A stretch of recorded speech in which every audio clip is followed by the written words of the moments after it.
জীবনে প্রথম water biking করতে যাচ্ছি আমার বরের সঙ্গে, যে কিনা কখনো সমুদ্রে ওয়াটার বাইকিংই করেনি। একটু ভয় পাচ্ছিলাম। আর সমুদ্রে ঘটে যাওয়া আমাদের সঙ্গে ভয়াবহ একটা ঘটনা আপনাদের সঙ্গে শেয়ার করব। আমরা এখন বিচের কাছে চলে আসছি। দর্শক, থার্ড ম্যারেজ অ্যানিভার্সারি উদযাপন করতে চলে এসেছি আমরা। যদিও ম্যারেজ অ্যানিভার্সারি আগামীকালকে, বাট আমরা একদিন আগেই চলে আসলাম।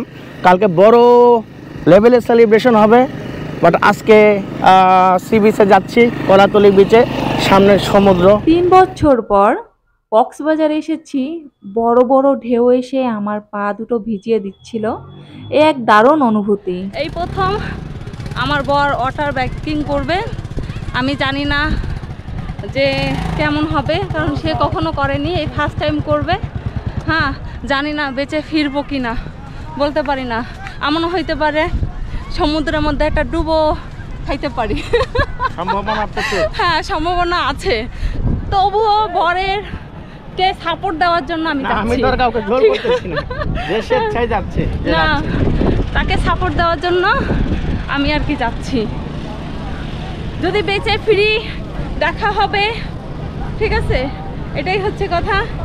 এই যে বাইকিং করিনি কখনোই, ফার্স্ট টাইম করব, তা আবার একজন আনাড়ি ব্যক্তি যে কখনো করে না। না, তুমি বাইক পারো, কার পারো চালাইতে, কিন্তু ওয়াটার বাইক তো কখনো চালাওনি, তাই না?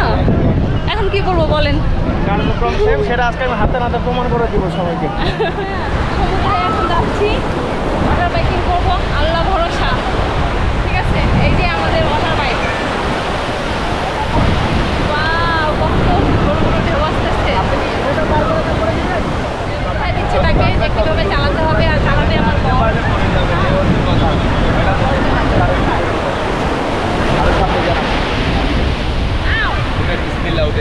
আল্লাহ ভরসা, আল্লাহ।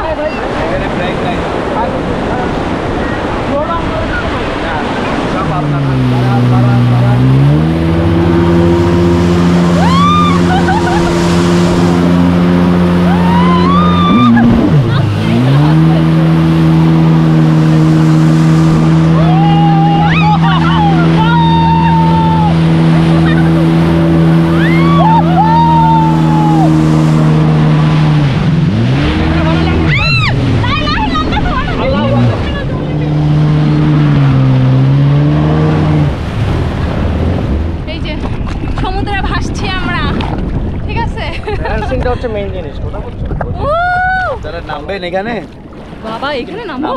নামলে নামেন, সমস্যা হবে না? কেন সমস্যা হবে? আপনার লাইফ জ্যাকেট আছে না আপনার গায়ে? এমনি থাকি, এনে থাকি। না না বাবা, আমি এমনি সাঁতার জানি না, আমি নামবো না। আস্তে করে পাটা পাশা দিয়ে এমনি যেমনি দুই পায়ে পারবো না। আচ্ছা আচ্ছা, ধরেন তো সমুদ্রের মাঝখানে পুরাপুরি, আমি ভয়ে আমার বরে তুমি হাত দাও। মানে বিচ কোথায়? ওই যে বিচ, আর আমি হচ্ছে সমুদ্রের এইখানে। সাঁতার জানি না কিন্তু ভাই, তবুও সাহস নিয়ে আসছি। প্রথমবার ওয়াটার বাইক।